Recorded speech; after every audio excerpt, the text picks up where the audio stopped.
नमस्कार शेतकरी मित्रांनो, किसान मित्र यूट्यूब चॅनलवरती आपल्या सर्वांचं सहर्ष स्वागत आहे. शेतकरी मित्रांनो, आपण मागं हे पहिलं स्टार्टिंगला एक उन्हाळ्यामध्ये आपण व्हिडिओ बनवला होता की मुरमाड जमीन, खडकाळ जमीन जे आपण म्हणत होतो किंवा चुनखडीयुक्त आपले बरेच शेतकरी म्हणत होते की आपल्याला अशा जमिनीमध्ये हळद हे पीक येते का नाही. तर शेतकरी मित्रांनो, आपल्या जे शेतकरी मित्राचं आपण मनोगत आणि जे माहिती घेतली होती आपण, हेच ते क्षेत्र आहे ज्या शेतामध्ये आपण शेतकरी मित्रांसाठी माहिती दिली होती की जमीन मुरमाड खडकाळ जर असेल किंवा वाळू मिश्रित असेल तर हळद येते. शेतकरी मित्रांनो, हे पहा, आता हे जिवंत उदाहरण आहे की शेतकरी मित्रांनी सांगितलेल्याप्रमाणे बेसल डोस आणि हळदीचे बेड आणि लागवड आणि याचं जे व्यवस्थापन आहे, माती भरणी, हे स्वतः त्यांनी केलेलं आहे.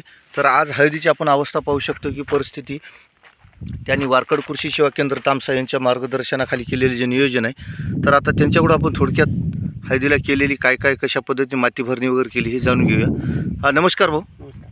आपलं मोठ्या आवाजामध्ये नाव सांगा पूर्ण. गजानन सदाशिव उबाळे, राहणार वडगाव, तालुका हातगाव, जिल्हा नांदेड. बरं, आपण हे ज्यावेळेस तुम्हाला शेतीचं या मार्गदर्शन केलं होतं, तुम्ही सुरुवातीला लागवड किती फुटावरती केली आहे? लागवड आपण 4.5 फुटावरचा बेड आहे. 4.5 फुटावरचा बेड आहे. आणि आपण हे सरीवरती दोन्ही साईडने जे लावायला सांगले ठिबकच्या, ते अशा पद्धतीने तुम्ही लागवड केली आहे, झिकझॅक पद्धतीने. तर शेतकरी मित्रांनो, आपण यांना एक सुरुवातीला बेसल डोस सांगितला होता, तो बेसल डोस त्यांनी भाऊनी टाकला आहे.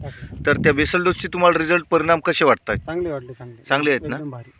आज वारकड कृषी सेवा केंद्र तामशाबद्दल तुम्हाला जी माहिती दिली आहे, हे योग्य वाटते का? योग्य आहे ना? तर शेतकरी मित्रांनो, आपल्या ही शेतीचं आपण मार्गदर्शन आज पाहू शकता की आपण जे परिश्रम आणि जी मेहनत घेतो ही खडतर जमिनीमध्ये आणि अशा मुरमाड जमिनीमध्ये खरंच आपण ही घेतलेली माहिती शेतकरी मित्रांनी आपल्या शेतकरी मित्रासाठी पोहोचवावी. आणि माझा नंबर घ्या 9570003666. आणि शेतकरी मित्रांची जरी काही तुम्हाला जर माहिती चर्चा घ्यायची असेल, त्यांचा पण नंबर देऊ, त्यांचा पण तुम्ही कॉन्टॅक्ट लावून विचारपूस करू शकता. आपला नंबर सांगा. 7507164849.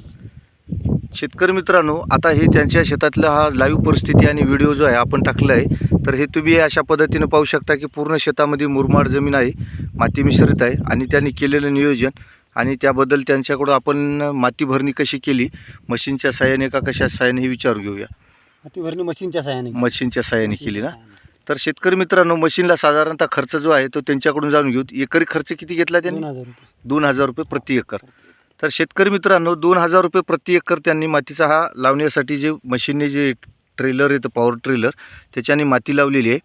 तर शेतकरी मित्रांनो, हे पहा, योग्य परिस्थिती आणि योग्य जर नियोजन केलं आणि तण विरहित जमीन जर ठेवली तर हे अशा पद्धतीने पीक आपल्या शेतामध्ये भरून येऊ शकतं.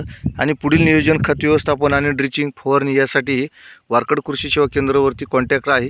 तुम्ही पण येऊन आपल्या शेतीचं नियोजन हे घेऊ शकता आणि आम्ही सांगितल्याप्रमाणे तुम्ही करू शकता. तर धन्यवाद मित्रांनो आणि नमस्कार भाऊ. धन्यवाद. नमस्कार. धन्यवाद.